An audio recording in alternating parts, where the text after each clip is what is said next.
कहते हैं कि कार्तिक माह में वेदों का वास जल में होता है। कहाँ होता है? वेदों का वास कहाँ होता है? तीर्थों में, नदियों में। जितने हमारे तीर्थ नदियां हैं, जलाशय हैं, उनमें वेदों का वास होता है। इस महीने में वेद जल में शयन करते हैं, जल में वास करते हैं। तो वेद जब वास करते हैं तो कहते हैं कि जब आप जल में, तीर्थों में स्नान करते हैं तो आपको वेद माता की कृपा प्राप्त होती है, और वेद कृपा करते हैं तो आपका ज्ञान बढ़ता है, आपका यश बढ़ता है, आपकी कीर्ति बढ़ती है, आपकी बुद्धि कारगर होती है, मीन्स अच्छी होती है, पवित्र होती है। इस माह में दीप दान करने की भी महिमा है। सब प्रकार से स्नान दान की महिमा बताई जाती है। कार्तिक का माह मतलब ये जो कार्तिक का महीना है, सारे इस महीने में सबसे ज्यादा त्योहार होते हैं। हमारे सनातन धर्म में जितने भी महीने हैं, सब महीने एक से बढ़कर एक हैं, पर कार्तिक माह में सबसे ज्यादा त्योहार होते हैं। इसी माह पर दीपावली होती है, इसी माह पर देवउठनी एकादशी होती है, इसी माह में धनतेरस होती है, इसी माह में गोपाष्टमी होती है, इसी माह में अन्नकूट होता है, इसी माह में भाई दूज होती है। तो एक माह में इतने सारे पर्व, इतने सारे त्योहार। यदि ये सवाल कोई आपसे पूछे कि हिंदू धर्म में, सनातन संस्कृति में वो कौन सा महीना है जिस महीने में सबसे ज्यादा त्योहार होते हैं, तो आप कह सकते हैं कि कार्तिक का माह है वो, जिसमें सबसे ज्यादा त्योहार होते हैं। और सभी त्योहारों की अपनी अपनी विशेषता है, सबकी पुरानी पौराणिक मान्यता है। तो कार्तिक का माह वैसे ही पवित्र है। छठ पूजा में क्या होता है?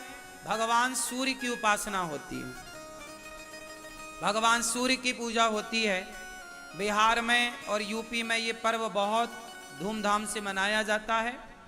भारत के कुछ हिस्सों में बहुत अच्छे से ये मनाया जाता है। ये पूजा है भगवान सूर्य की। संतान सुखी रहे, संतान हो, इसके लिए छठ पर्व मनाया जाता है। परिवार बढ़े, संतान सुखी रहे, बच्चों पर कभी कोई संकट ना आए, बच्चों की दीर्घ आयु के लिए, बच्चों की सब प्रकार से सुरक्षा के लिए छठी मैया का उपवास और पूजा होती है। भगवान सूर्य की आराधना होती है कि बच्चे बुद्धिमान हो। इसके बाद आएगा अष्टमी। तो अष्टमी क्या होगी? ये इसी को कहते हैं गोपाष्टमी। कौन सी अष्टमी है ये? छठी के बाद क्या आएगी? गोपाष्टमी।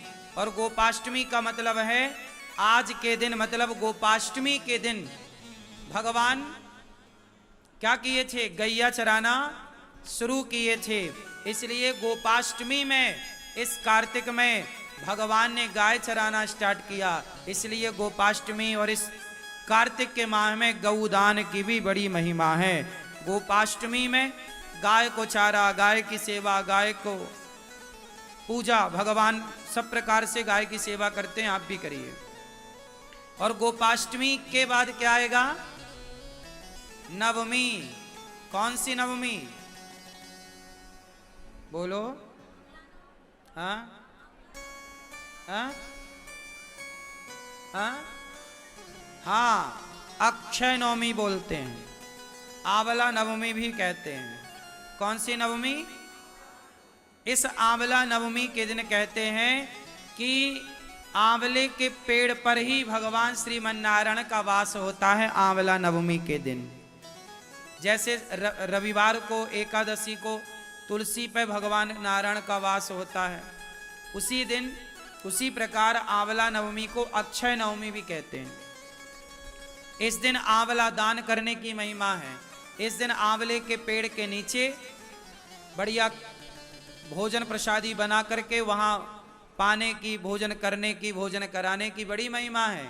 हमें बचपन में याद है, हम लोग, हमारी माँ और हम लोग जाया करते थे खेतों में जहाँ आंवले का पेड़ होता था, वहीं बढ़िया बनता था प्रसाद, वहीं भोग लगता था, वहीं खाते थे।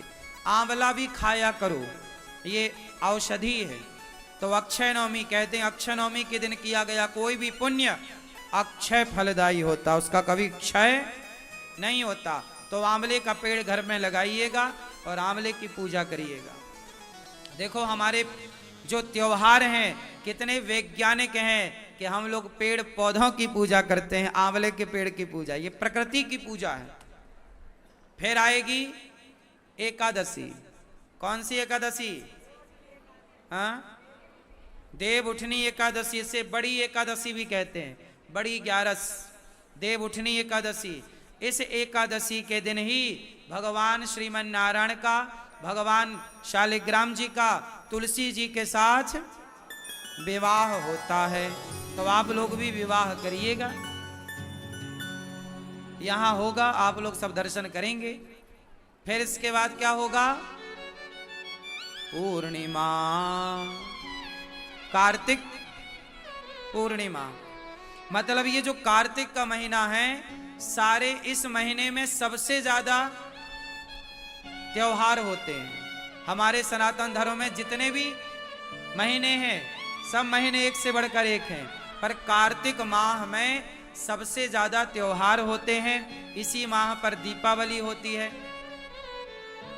इसी माह पर देव उठनी एकादशी होती है, इसी माह में धनतेरस होती है, इसी माह में गोपाष्टमी होती है, इसी माह में अन्नकूट होता है, इसी माह में भाई दूज होती है।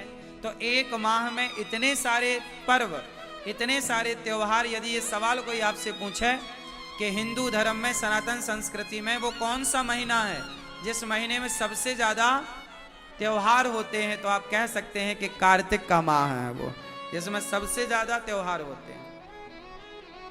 और सभी त्योहारों की अपनी अपनी विशेषता है, सबकी पुरानी पौराणिक मान्यता है। तो कार्तिक का माह वैसे ही पवित्र है।